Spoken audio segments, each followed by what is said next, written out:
The complete reversal by the Trump administration is a huge win for China.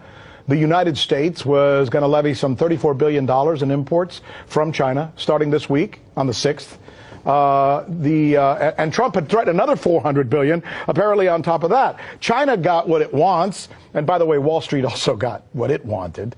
This story, as you might expect, is barely getting any coverage because Mr. Trump, in an apparent attempt to shift the media's attention away from the China reversal, did something quite interesting yesterday. Some would say maybe really smart. He showed up at the DMZ and crossed over into North Korea, and the media bought it, swallowed it, hook, line, and sinker. You'd think something like the world had changed or something. So if you tune into any U.S. network today, you're going to see that story, that story, that story, and only that story. That's it. That's all you're going to see. It's 24 hours of just that, right?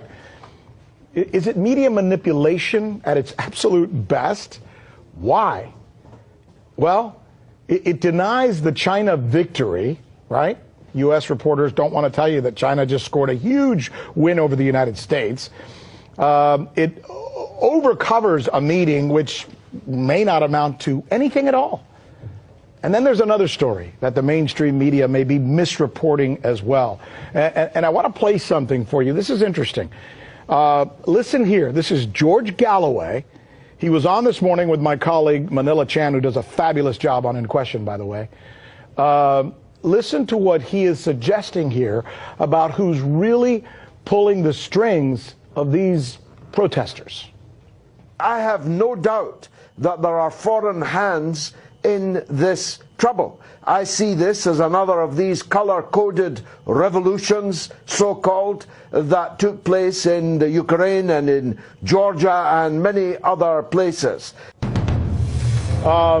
It was actually even longer, but I want to talk about that in a little bit. But first, I want to introduce our guests here. Joining us are two of the best when it comes to this story in particular. NRS correspondent Michelle Greenstein has been all over the China-U.S. story for months now and has done really, I mean, cover your ears, groundbreaking reporting. She really has. Also, Boom Bust host, thank you, you can get him down now. Also, Boom Bust host Christy Ali, knows the business, probably as well as anybody out there when it comes to the business side of this conversation that we're about to have. So, Michelle, let me begin with you and the Galloway comments we heard a little while ago.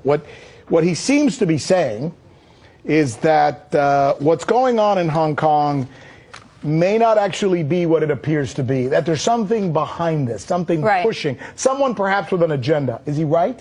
Yes, you could certainly say he's right, and this is an element of the Hong Kong protests that are not being so that's not being so covered in the Western corporate press. Yeah. No surprise there. So I want to show you something. I want to show you the organizers of these anti-extradition law. They call themselves the Civil Human Rights Front, and I want to show you the members of the organizations of this Civil Human Rights Front. So these are the protesters. That's right, the organizers of these protesters. Okay. Not all of the protesters are part of these groups, but these are the organizers. We've got the Hong Kong Institute of Human Resource Management. We've got the Hong Kong Confederation of Trade Unions, as well as a number of others. Now, what do all of these organizations that you see listed here have in common? Tell me. They're all taking money, and they've all worked with an organization called the National Endowment for Democracy. They've all received funding from this organization. Now, the National Endowment for Democracy has been funding groups in Hong Kong. This goes back to the 90s, but just in the last year, the Hong Kong Institute for Human Resource Management, which is the first thing that you saw on your list there moments ago, got $90,000 in just 1 year, in just 2018, from the National Endowment for Democracy. Would you tell us, so our viewers can understand, who the hell is the National Endowment for Democracy? Who are these people? That's right. So who is this NGO funding these protesters, right? Great question. I'm so glad you asked. So let's listen to